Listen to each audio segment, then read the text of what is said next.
നമസ്കാരം.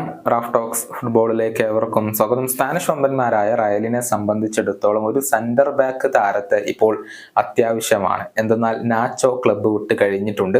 ഡേവിഡ് അലാബ ഇപ്പോഴും പരിക്കിൽ നിന്നും മുക്തനായിട്ടില്ല.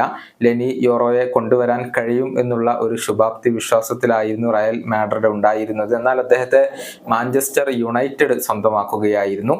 അക്കാദമി താരമായ ജോൺ മാർട്ടിനസിനെ ഉപയോഗപ്പെടുത്താം എന്നായിരുന്നു പിന്നീട് റയലിന്റെ പദ്ധതി. പക്ഷെ ജോൺ മാർട്ടിനസിന് ഇപ്പോൾ പരിക്കേറ്റിട്ടുണ്ട് എന്നുള്ളതാണ്. അങ്ങനെ സെന്റർ ബാക്ക് പൊസിഷനിൽ ഗുരുതരമായ ഒരു പ്രതിസന്ധി ഇപ്പോൾ റയൽ ഫേസ് ചെയ്യുന്നുണ്ട്. അതുകൊണ്ട് തന്നെയാണ് ഈ സമ്മർ ട്രാൻസ്ഫർ വിൻഡോ ക്ലോസ് ചെയ്യുന്നതിന് മുന്നേ പ്രതിരോധത്തിലേക്ക് ഒരു താരത്തെ കൂടി എത്തിക്കാനുള്ള ശ്രമങ്ങൾ ഇപ്പോഴും റയൽ നടത്തുന്നത്. ഇതുമായി ബന്ധപ്പെട്ട് ഒരു റിപ്പോർട്ട് ESPN ബ്രസീൽ കഴിഞ്ഞ ദിവസം പുറത്തുവിട്ടിട്ടുണ്ട്. ബ്രസീലിയൻ യുവ ഡിഫൻഡറായ വിക്ടോർ റൈസിന് വേണ്ടിയുള്ള ശ്രമങ്ങൾ ഇപ്പോൾ റയൽ മാഡ്രിഡ് ആരംഭിച്ചിട്ടുണ്ട്. കേവലം 18 വയസ്സ് മാത്രമുള്ള ഈ താരം സെന്റർ ബാക്ക് പൊസിഷനിലാണ് കളിക്കുന്നത്.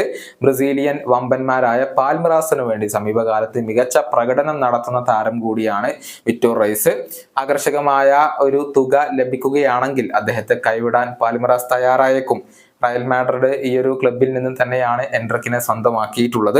അതുപോലെ തന്നെ പാൽമിറാസിൽ നിന്ന് തന്നെയാണ് എസ്റ്റവായോ വില്യനെ ചെൽസി സ്വന്തമാക്കിയിട്ടുള്ളത്. ഇതിനു പുറമെയാണ് മറ്റൊരു താരം കൂടി ഇപ്പോൾ യൂറോപ്പിലേക്ക് ചേക്കേറാൻ ഒരുങ്ങി നിൽക്കുന്നത്.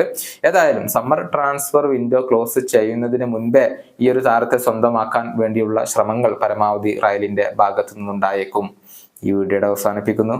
വീണ്ടും കാണാം.